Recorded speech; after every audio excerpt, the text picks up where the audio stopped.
El Chapo is one of the most notorious Mexican cartel leaders. Before he was sentenced to life in prison, he made an unforgettable mark in organized crime history. He was a key figure in expanding the Sinaloa Cartel through the 1990s and 2000s, helping it become one of the largest narcotic syndicates in Mexico.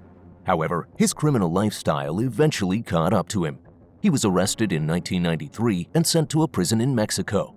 In 2001, he made a daring escape from prison while hiding in a laundry cart. This launched a manhunt that lasted 13 years. While El Chapo was captured and placed in one of Mexico's highest security prisons, he managed to escape again in 2015. This time, it was through the help of his cartel and a massive tunnel they built leading from his prison cell shower to a farm. He was caught the following year after roughly 6 months in hiding and brought back to prison. With the Sinaloa Cartel boss out of the picture, it created a power vacuum that affected the world's most powerful drug cartel. In today's video, we're going to take a look into what happened to the Sinaloa Cartel after El Chapo's arrest and who's running it now. El Chapo's prison break in July 2015 shocked the nation. At the time, he was placed in a maximum security prison with cameras and extra security around and above the building. But what law enforcement didn't prepare for was his underground escape. We actually go deeper into this story in a previous video, El Chapo's Great Escape, if you want to learn more about what happened.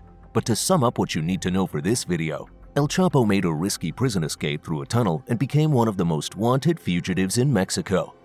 Authorities in Mexico and the US teamed up for a manhunt, leaving no stone unturned in their search for the notorious fugitive in hiding. They raided his properties and started tracking known associates of the Sinaloa Cartel.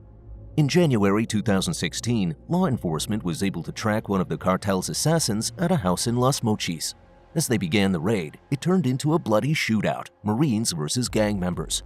Amid the chaos, El Chapo was spotted making his escape. He went through an underground tunnel and got into a stolen vehicle to get away. Eventually, law enforcement caught up with this vehicle and captured him.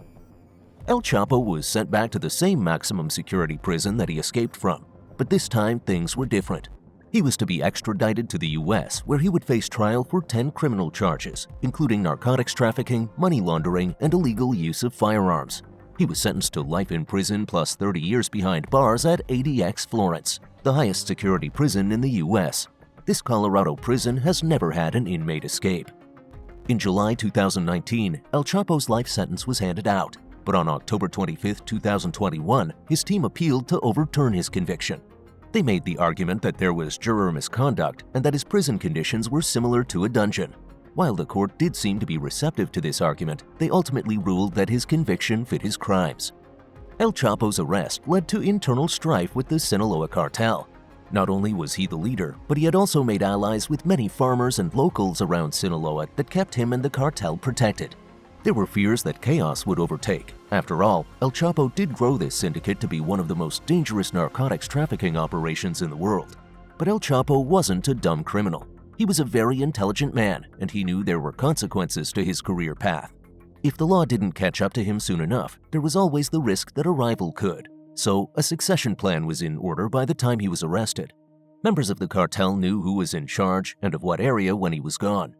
The cartel was split into factions, and each one had leaders assigned to them. The Los Chapitos section was run by El Chapo's sons, Ovidio Guzman Lopez, Joaquin Guzman Lopez, Ivan Guzman Salazar, and Alfredo Guzman Salazar. When El Chapo started his life sentence, his sons were mocked by the public. People didn't think these men had what it took to run an empire while also avoiding the law. The Guzman boys grew up with an abundance of wealth. They lived lives of luxury and were always flaunting their fabulous lifestyles on social media. At least, that's what people thought. The truth was, these men grew up learning tricks of the trade from one of the most cunning cartel leaders. Not only were they ready to step up into their father's footsteps, but they were also ready to expand the empire. So you might be wondering about the other factions of the cartel. El Chapo was one of the key leaders that made the cartel prominent. One of his main allies that assisted with this was Ismael El Mayo Zambada. El Mayo, who took on the leadership role of another faction of the cartel. One thing about this leader that's caught a lot of people's attention is that he's managed to stay free for most of his career with the cartel. It wasn't until 2024, after being at the top for nearly 3 decades, that he was indicted. One of the most surprising things about the Sinaloa Cartel's current leadership is that it's more powerful than ever before.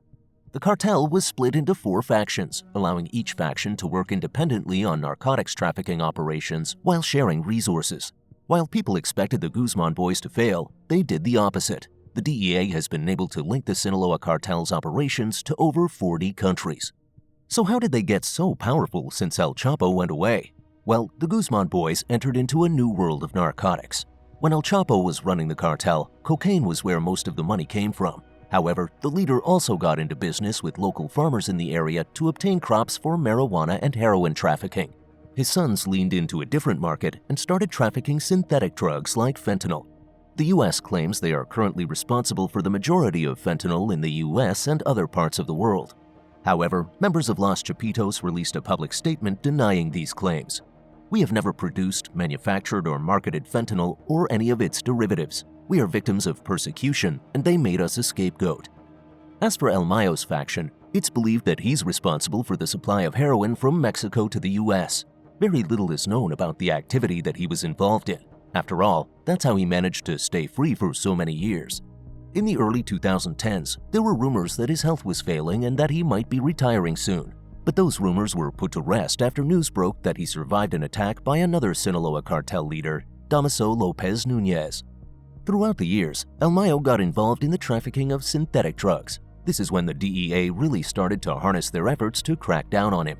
This drug was unheard of when he climbed to the top of the Sinaloa Cartel. Now, it's one of the most deadly narcotics going around in the U.S. He was indicted in the U.S. in February 2024 and charged with numerous drug offenses. Now, that covers the Los Chapitos and El Mayo's factions, but there are still 2 more groups that make up the Sinaloa Cartel. One of these factions is known as the Golden Triangle. This one is led by Aureliano Guzman Loera, El Chapo's brother.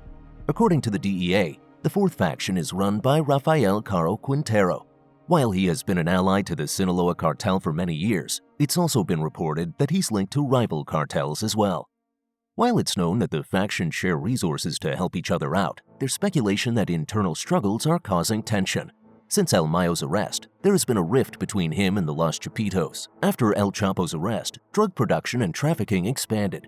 Now, it's difficult to determine if there were more drugs being trafficked or if the DEA's crackdown measures were just getting better. Here's what we mean.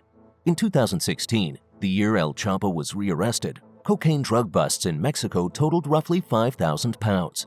Just 1 year later, in 2017, the amount rose to 9,000 pounds.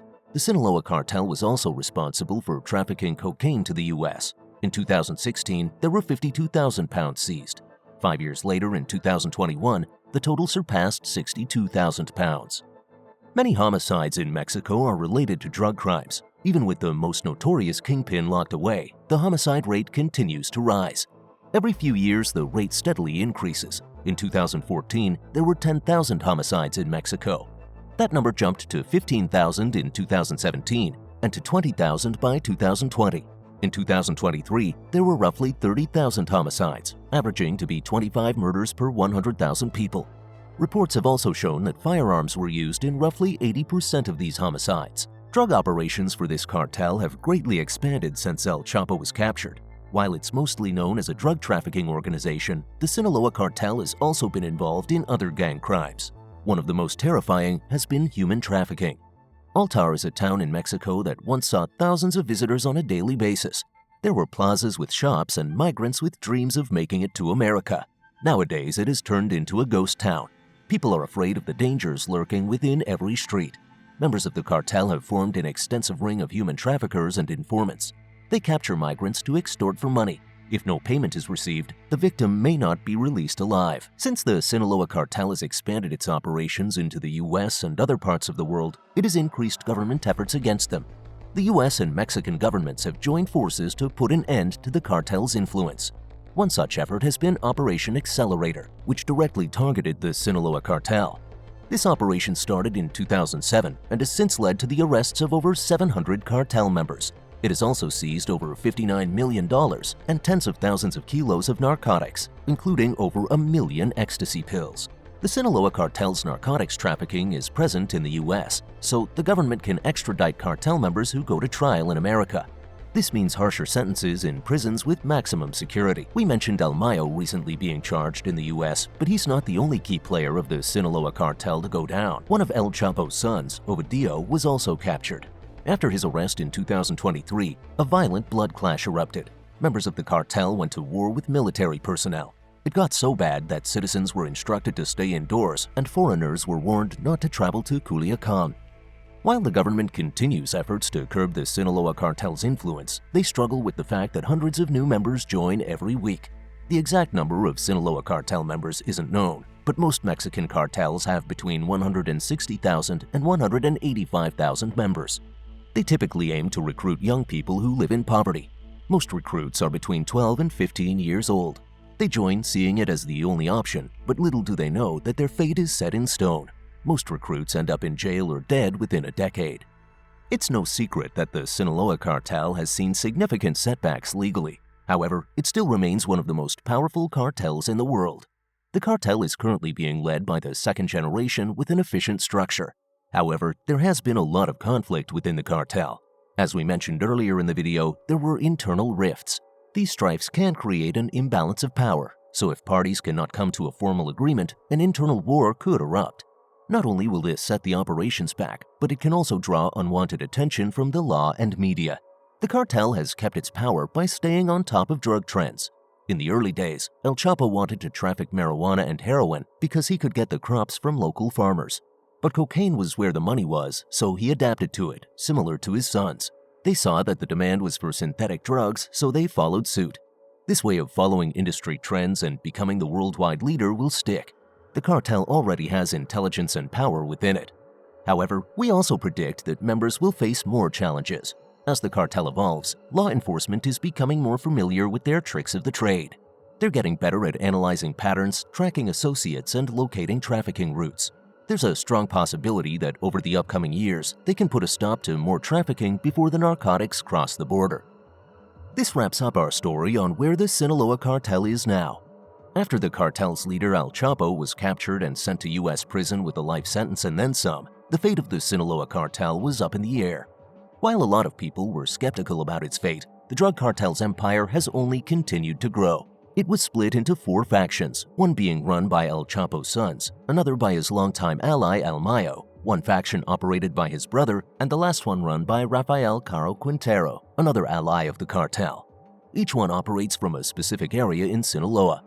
Despite internal conflict, the factions still manage to share resources. This has helped them remain one of the most powerful in the world. As we reflect on this story, one thing we notice is that El Chapo was passing his legacy down through the second generation. Many people thought the Los Chapitos would crumble and fall. But despite living a life of privilege, the Guzman sons also had the knowledge and experience to not only lead the cartel, but also make it more successful from a financial point of view. Thank you for staying with us until the end of the video. What do you predict will happen with the Sinaloa Cartel next? Let us know your theories in the comments below. You can also hit like, share, and follow to see more Mafia Mystique content.